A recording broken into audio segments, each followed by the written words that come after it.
Հարգելի գործընկերներ, սիրելի հայրենակիցներ, երբևէ Հայաստանի Հանրապետության պատմության ընթացքում պետությունը այնքան մոտ չի եղել իր քաղաքացուն, իր ժողովրդին, իր տիրոջը ուղիղ իմաստով, քան այժմ։ Երբևէ ենթակառուցվածքները այնքան հասանելի չեն եղել Հայաստանի ամենահեռավոր գյուղին, ամենահեռավոր համայնքին, երբևէ ավիացիան այնքան մատչելի չի եղել, այնքան մոտիկ չի եղել Հայաստանին, աշխարհը այնքան մոտիկ չի եղել յուրաքանչյուր ցանկացողին, ով ցանկանում է այցելել Եվրոպա, ցանկանում է այցելել Միջին Արևելք, ցանկանում է այցելել ԱՊՀ երկրներ,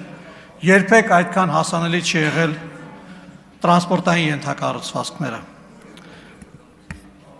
Ենթակառուցվածքների տեսանկյունից նույնիսկ հեծը երբեք այնքան մատչելի չի եղել, այնքան մոտիկ չի եղել իր քաղաքացիներին, որքան հիմա է։ Երբ խոսում ենք պետության մասին, առաջին հերթին իհարկե նաև իրավական պետության նկատի ունենք եւ Պարեկների աշխատանքը այսօր եւ ոստիկանության աշխատանքը դժվար է գերագնահատել, որովհետեւ ես կարծում եմ մեր քաղաքացիները իրենց ամենօրյա շփումների ժամանակ փաստում են, որ երբեք պարեկները, ոստիկանները այդքան մոտիկ չեն եղել իրենց կարիքների բավարարմանը եւ այն ժամանակներում, երբ որ մարդիկ խուսափում էին փողոցում ոստիկաններ հանդիպելիս, ճանապարհներին խուսափում էին պետավտոտեսու չհանդիպելիս, այսօր արդեն կարելի է արձանագրել, որ նրանց միայն մոտենում են օգնելու նախապայմանով եւ մարդիկ ուղղակի հաճույք են զգում շփվելով իրենց պետության ներկայացուցիչների հետ։ Առողջապահությունը երբեք այդքան մոտիկ չի եղել ընտանիքներին։ Մենք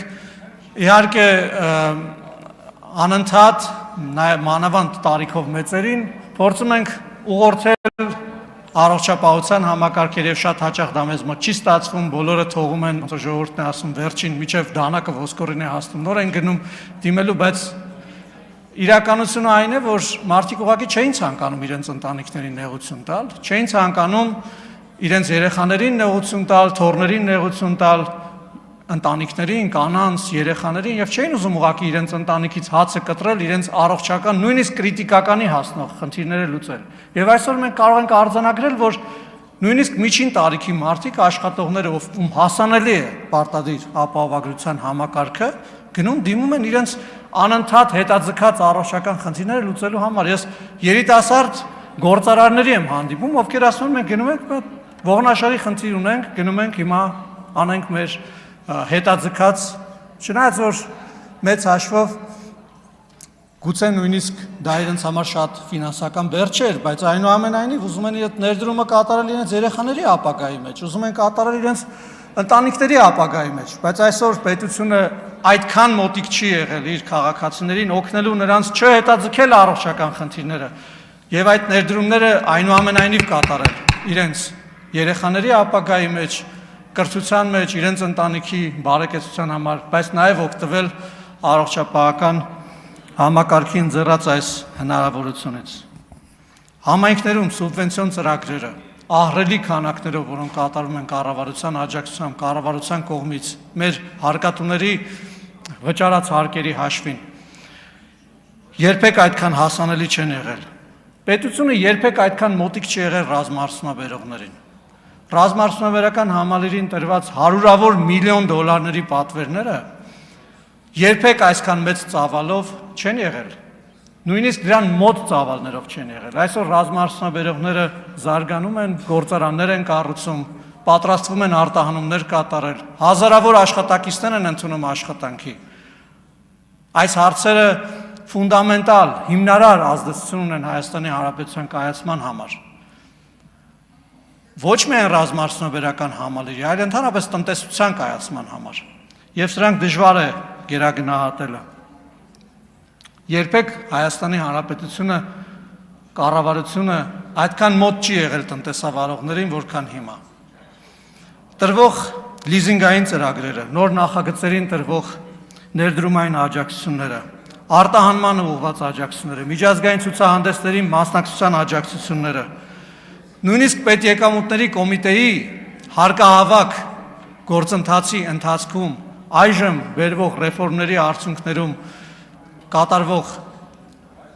աջակցության ծրագրերը, որոնք իրականում արդեն միտված են, որը որ մենք երազում էինք, որ այդպես լինի, միտված են գործարարին աջակցելու, այլ ոչ թե պատժելու մեխանիզմներով։ Նույնիսկ այս տեսանկյունից երբեք պետությունը այդքան մոտ եւ աջակցող չի եղել։ Վերջապես ուզում եմ անդրադառնալ Հայաստանի ընտրական համակարգին եւ քաղաքացիների ընտրության իրավունքին։ Սիրելի հայրենակիցներ, մենք ամեն ընտրության օր արթնանում էինք ստրեսով լի, ընտրատեղամասերը ստրեսով, անհանգստությամբ լի էին, մինչև 2018 թվականը։ Ես կարող եմ ասել, որ մեր հանրապետության քաղաքացիների գերակշիռ մեծամասնությունը տհաճությամբ էր գնում ընտրատեղամասեր, որովհետև դրանց դիմացում, ներսը, տարատեսակ ընտրական օրերին խուլիգանական խմբերի եւ բակային ինչ-որ տենց ճակերտավոր հեղինակությունների խմբեր էին կուտակված լինում։ Քաղաքացին իր քվեն նետում էր քվեատուփը, առավոտյան արթնանում էր, տեսնում էր իր քվեն, որը նետել է քվեատուփը, այնպեսին չի, ինչպեսին ինքը նշել էր։ Եվ ստիպված էր լինում դուրս գալ փողոց։ Ստիպված էր դուրս գալ փողոց, երկարաժամկետ, ամիսներով, օրերով փողոցում անցկացնել իր ընտրության իրավունքը, իր ձայնի իրավունքը պահանջելու համար։ Եվ իհարկե նաև իր կյանքը, առողջությունը, իր հարազատների ազատության իրավունքը, կյանքը եւ առողջությունը դնելով այդ զոհասեղանին։ Այսօր այլևս դրա կարիքը չկա։ Այսօր քաղաքացին մտնում է ընտրատեղամաս, որտեղ ամեն ինչ հանգիստ է, բաց է, թափանցիկ է,